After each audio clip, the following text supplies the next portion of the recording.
नमस्कार दोस्तों, कैसे हैं आप? उम्मीद करती हूँ आप अच्छे होंगे। यदि आप अग्निवीर स्कीम के द्वारा सेना में भर्ती होना चाहते हैं, देश की सेवा करना चाहते हैं, तो ये वीडियो आपके लिए बहुत ही हेल्पफुल होने वाला है। आज हम इस वीडियो में बात करने वाले हैं कि अग्निवीर जो सिलेक्शन लेती है तो उसकी प्रोसेसिंग क्या होती है, क्या उनकी एज रिक्वायरमेंट होती है, क्या उनका सिलेबस होता है, फॉर्म भरने का स्टेप क्या होता है। तो इस वीडियो में हम इन्हीं टॉपिक पे बात करेंगे।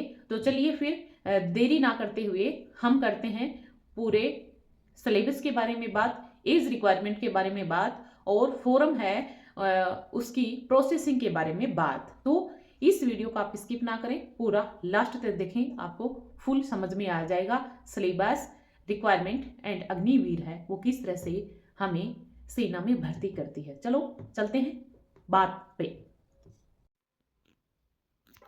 चलो भाई, मैं अब है आपको सिलेबस के बारे में बता देती हूँ। सिलेबस क्या होना चाहिए, एज रिक्वायरमेंट क्या होनी चाहिए, और कौन सी कैटेगरी के लिए, यानी कौन सी ड्यूटी के लिए भाई आप किस प्रकार का पद है आपको, उसके लिए आपको कितना क्या आपका सिलेबस और क्या आपकी एजुकेशन है वह इन्होंने मांग रखी है।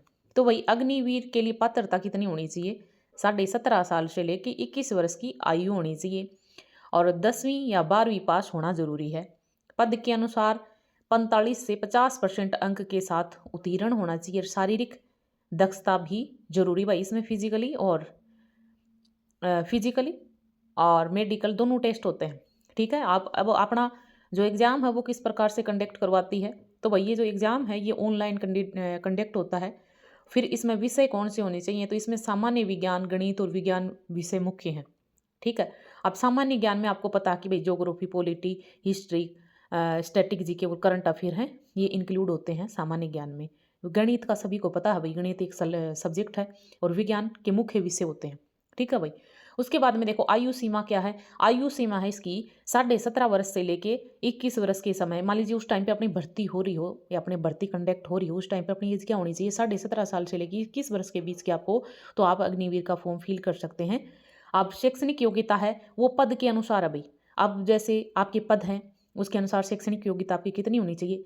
यदि आप जनरल ड्यूटीज जीडी में आप लेना चाहो तो आपकी 10वीं पास होनी चाहिए, 45% अंक होने चाहिए और प्रत्येक विषय में आपके 33% है अंक के साथ आप उत्तीर्ण होने जरूरी हैं। ठीक है, 33% अंक होने चाहिए आपके प्रत्येक विषय में। और आपकी परसेंटेज है वो कितनी मांग रखी है? परसेंटेज है वो मांग रखी है आपकी 45% है। ठीक है, उसके बाद में टेक्निकल, आप अग्निवीर में यदि टेक्निकल में जाना चाहो तो आपकी क्या होनी चाहिए? 12वीं पास होनी चाहिए।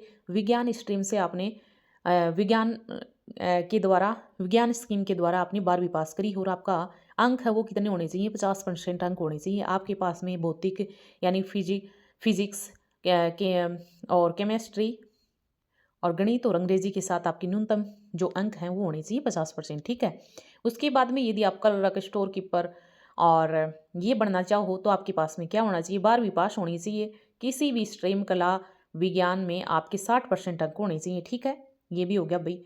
उसके बाद में आप ट्रेडमैन बनना चाहो, यदि आप ट्रेडमैन में जाना चाहो तो आपके पास क्या होनी चाहिए? 10वीं या 8वीं पास आपकी होनी चाहिए और आपके अंक कितने होने चाहिए? तो 33% आपके अंक होने चाहिए। ठीक है, उसके बाद में भाई बात करते हैं शारीरिक मापदंड की। ऊंचाई, वजन और सीमा आपकी क्षेत्र, राज्य के अनुसार होनी चाहिए। वैवाहिक स्थिति है, अविवाहित पुरुष और महिला उम्मीदवार, भाई इसमें मतलब कोई भी फॉर्म फिल कर सकता है, लेकिन आपकी एज है वह आपकी जो मांग रखी है वही होनी चाहिए। ठीक है, अग्निवीर परीक्षा का सिलेबस क्या है? आप सिलेबस की बात करते हैं तो वही ये कंप्यूटर आधारित होता है, यानी ऑनलाइन होता है, जिसमें नेगेटिव मार्किंग है वो 0.5% 5 है वो अंक शामिल होते हैं। मान लीजिए आपने एक क्वेश्चन गलत कर दिया तो 0.5 नंबर आपके कट गए। ठीक है, अब विषय क्या है, सब्जेक्ट की बात करें, सिलेबस क्या होता है भाई अग्निवीर का? तो देखो सामान्य ज्ञान, जनरल नॉलेज, इसमें क्या होता है? भारतीय इतिहास, भूगोल, संस्कृति, करंट अफेयर, भूगोल, महत्वपूर्ण राष्ट्रीय अंतर्राष्ट्रीय घटनाएं। ठीक है, इसमें सामान्य विज्ञान में क्या होता है? भौतिक, रसायन विज्ञान और जीव विज्ञान। 10वीं और 12वीं के जो अपन जो 10वीं और 12वीं में जो विज्ञान पढ़ी है वो सामान्य ज्ञान हमने अपने को नॉलेज होनी चाहिए। उसके बाद में मैथमेटिक्स में क्या होता है अभी? इसमें होती है संख्या प्रणाली, अंक गणित, बीज गणित और ज्यामिति और क्षेत्रामिति। ठीक है, उसके बाद में तार्किक यानी रीजनिंग होती है, बेसिक रीजनिंग के प्रश्न होते हैं, सिर्फ टेक्निकल कलरक के लिए मुख्य होते हैं भाई। अग्निवीर कलरक विशेष क्या है, अंग्रेजी के भी प्रश्न शामिल होते हैं, कलरक के लिए शामिल होते हैं, ठीक है। उसके बाद में चयन प्रक्रिया क्या होती है अपनी, चयन प्रक्रिया होती है ऑनलाइन कॉमन एंट्रेंस एग्जाम, लिखित परीक्षा, ठीक है। उसके बाद में फिजिकल फिटनेस क्या होती है, दौड़ होती है भाई 1.6 किलोमीटर, बिम कितने मारे जाते हैं, खंदक कूद और संतुलन बैलेंस, ये सारे करवाए जाते हैं फिजिकल फिटनेस में। मेडिकल टेस्ट कैसे होता है, शारीरिक और चिकित्सकीय जांच होती है भाई।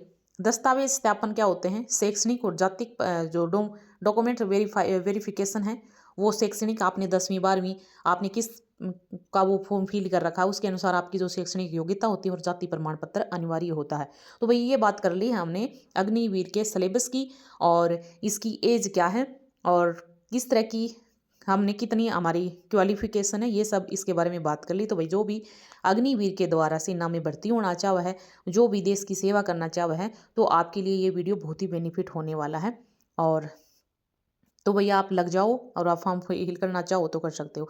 चलो आज के लिए इतना ही, मिलते हैं नेक्स्ट वीडियो में, तब तक के लिए जय हिंद जय भारत।